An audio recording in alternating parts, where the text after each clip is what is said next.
Hey everybody, welcome back. This is Wednesday, December 13th, and I am back to share with you this.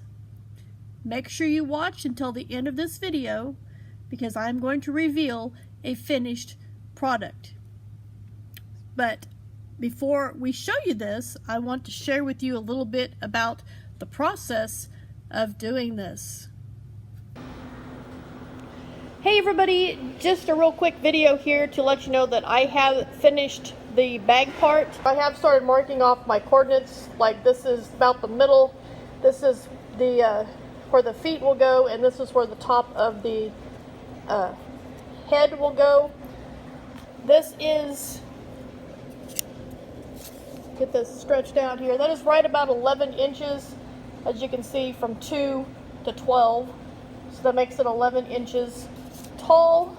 And the bottom of it, I'm trying to do this one-handed, my apologies, the bottom of it, or the circumference of it, is approximately 5 inches. So this is ready to go to cross stitch. I do have just a little bit of yarn left. This is all I had left of what I had. I'm not sure. I have put a stitch marker in the last stitch. I am not totally sure how I want to finish the top off yet, so we're just going to leave this as is. I've also picked my colors for the cross stitch pattern. This is the graph. It is linked in part 1, which I will have links to part 1 and part 2 in the description box below, as well as part 3 in the other 2 parts. So this is the graph. I went with the dark purple, the light purple, and of course the orange, the black, and the white. So I've got the dark purple, the light purple. I'm going to use this for the orange. I've got the black, and I've got some white. Okay, I am back. Welcome to my work desk. But I would like to get started on this, and I'm going to start down here with the feet. This is part 3 of my Tunisian owl cross stitch bag project. As I believe, I can't remember my little brief video when I finished this and showed you my colors. I think I showed you that I had marked things out.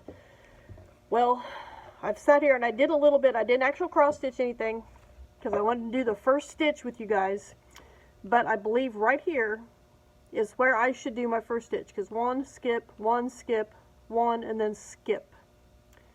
So right there to right there, that one's empty. Right there to right there, that one's empty. Right there to right there. So it's 1, 2, 3. So there's one skip, one skip, one skip, one skip, one skip, one skip, one. And that is the claws of the owl feet. But I am going to do my best. If it shows on the back a little bit, that's not going to be that big of a deal because nobody's really going to see it. But I'm going to try and do this in a fashion which I have briefly done before, as to where I don't have all the knots and messes and big long gaps and stuff on the back or the inside of my project. Now this little piece here that I have left, since I'm not sure how I'm going to finish the top, obviously not with this. I do not have, I could probably do the final finish off stitch with this, which I might just do, but I have secured that last loop with a stitch marker, and this is just going to flop around for a while until we are done. So, like I said, I've only done this briefly, like once. The idea is to hide your stitches, see, on the front, underneath your return stitch. I guess I don't care if they're seen on the back, but I don't really want them seen on the front. And I'm not, this is not a how-to, okay? I am not very good at this in the first place, but at least not this method.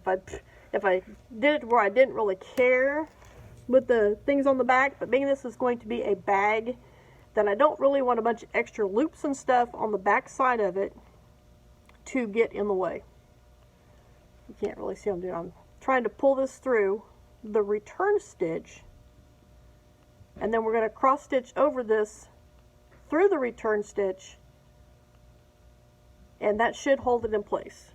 Now, I've watched a video on YouTube of somebody doing this, and that is how I learned how to do it. I do not have reference to that video currently anymore, so you're just going to have to trust me. So we're going from there. You can't really see what I'm doing. From there up to here, going just underneath the chain part of that return stitch.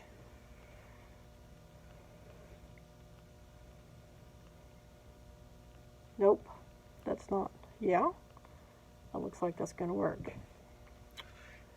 Now, how do you get... I have no clue how to do this. We're going to have to go all the way through because I really don't know how to do this. But I can hide my tails. Okay, so we're going to pull this out. Because this is... I don't know how to skip stitches doing this. All I have seen anybody do with this is a solid piece. So, let's back up here. I'm going to pull that out. Alright. I'm going to go back over here. I'm going to hide this piece. Because if I don't, most of this... Oh no, I lost track where it was. I think it was right there. Skip, skip, stitch, skip, stitch, skip, stitch. So we need to come all the way over to right here. Like that. Skip, stitch, skip, stitch. 1, 2, 3. Okay, I think that's it. So what I have done is, and we'll look at the back here in just a minute, run my tail underneath, hopefully, underneath the return stitch. Let's turn this wrong side out and see how I did. That's actually not too bad. I think I did pretty good there. But the fact that we're going to be cross-stitching over it, it should be fine. I can't pick up my knee. My hands are cold this morning and I can't. So we're going to go there, and I have to hold it this way. Well, this is going to be fun. And then we need to come over here. Now, you've got to skip one. So there to there, there.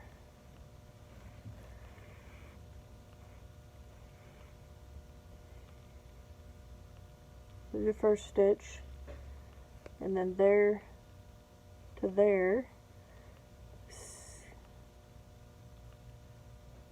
come out right there. Now there to there, skip that one, there to there, skip that one. Need to go right there. No, yeah, right there.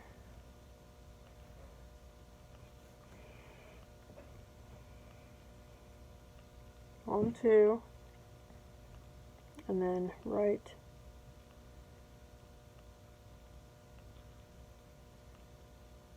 there. We skip that one, so we have to come. This is so complicated, you guys. There to there. Skip that one. There to there. And it goes there to there. So we skip that one, so we have to come right there. Skip that one, so we come on the bottom side of that. I'm not removing that stitch marker until I know that I have. Okay, so far so good. Skip that one, there to there.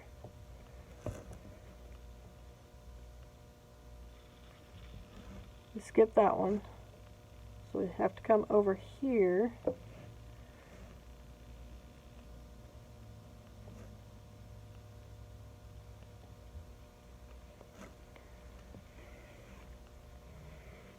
Is that right?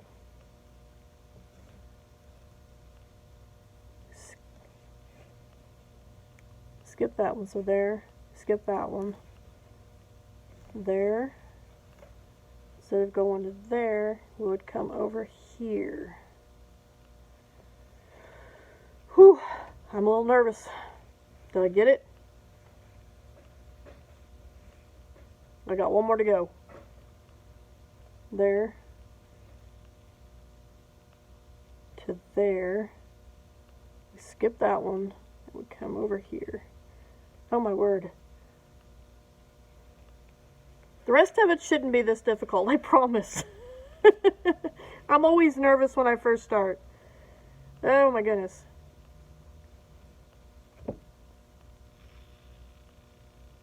No, something's not right there. I didn't go up high enough on that, and I went up too high on that one. Okay, we're going to rip this out, and I'm going to redo this off camera so that I can actually hold it to where it's comfortable for me. So I will be back with you guys as soon as I get these first 3 done this way so that you can see what I am doing. I am back. That was so much easier being able to put that in my lap instead of trying to do it over the table so you guys could see what I was doing. But I got my 3 and my 3. This right here is my middle section of the owl. So yes, there is a stitch there, but that is the middle. So what we're going to do is going to go back here, and we come down here.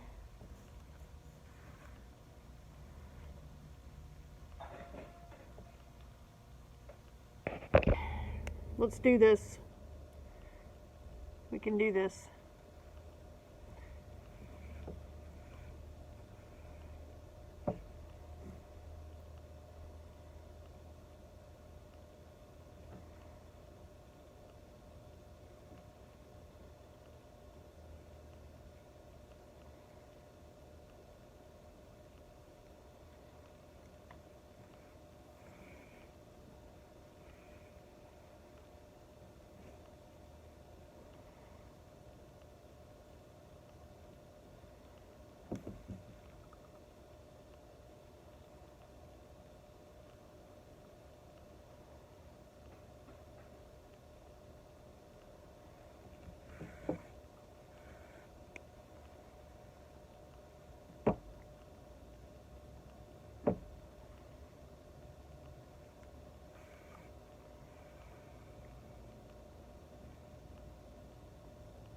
Now I'm going to put this all the way through, and we're going to put this last stitch, because this is all I need of this color for the bottom. The next place I need this color is for the beak.